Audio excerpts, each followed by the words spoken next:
Welcome to Recipe for Success, where we bring you amazing South Africans who overcome tremendous milestones to achieve their goals. Ludwick Marishani received the 30 Under 30 Best Young Entrepreneur Award from Forbes Africa and Time Magazine in 2013. He received this accolade for his dry bath invention, which substitutes normal bathing. It saves up to 100 liters of water per day. He graduated with honors in his bachelor's in business science from the University of Cape Town, and here are his top 5 ingredients. Entrepreneurship is a lot like science. You've got a hunch, you've got a suspicion that something has certain value and that someone will pay a certain amount of money for it. And you have to go out and experiment to prove your hunch or to verify if your hunch is true. So literally, don't look at it as I started a business and it failed. It's I've got an idea and I'm going to experiment with it and change it and adjust it the way it needs to be adjusted to actually make it work.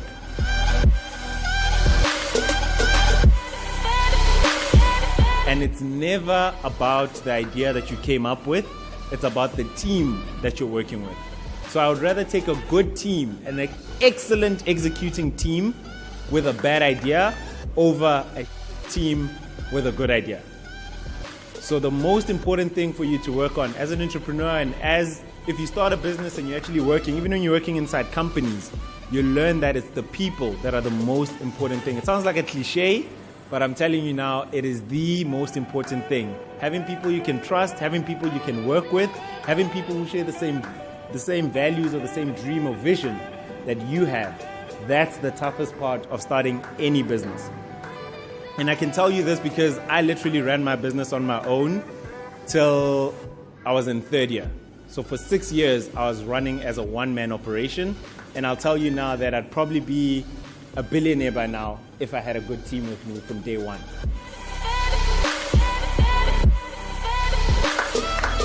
Now, there were more WhatsApps being sent than SMSs.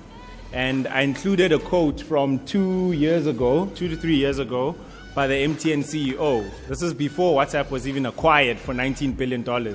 And they were saying, what do you guys think of WhatsApp? And his comment is basically, well, these text companies are eating into our SMS revenues, they're making them stale. When I look at that and I say, you are the CEO of the biggest cellular company in the world, why didn't you guys start WhatsApp? That's literally the logic that I'm trying to get to you today. The point is, the guys running the old companies, the huge conglomerates that are now listed that run the world, they're doomed to be killed by you guys coming up with your idea to revolutionize the whole model. And it's up to them whether or not they try to listen to you. I did a whole bunch of research and I went through what I call inventors syndrome. So when you first come up with an idea and you think it's so valuable that somebody's going to steal it, you can't tell anyone about it, and nothing ends up happening because you never told anyone about it. So the one thing I've learned through my many years working with people and discussing their ideas and everything else is that the more intellectual capital you're able to get behind your idea, the more valuable it becomes.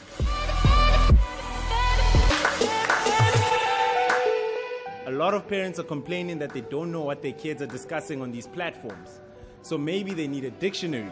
I mean, back then, parents didn't even know what BRB means. I tried publishing it with cell phone networks. So when you buy your SIM card, you'd get a little dictionary pack inside your SIM card pack that gave you all these definitions. I tried calling them, basically got nowhere, mainly because you don't know the right person to contact. And then eventually I was like, look, I need to break even on this. Otherwise, all these business ideas are just costing me money. So I went and I printed a whole couple of copies. I made it look nice. And I sold them for $20 a copy at school. I managed to sell 20 copies, so I broke even first time. It's a completely different feeling. So yeah, basically, in school, they'll teach you what break even means. Life will teach you how break even feels. It's two different things.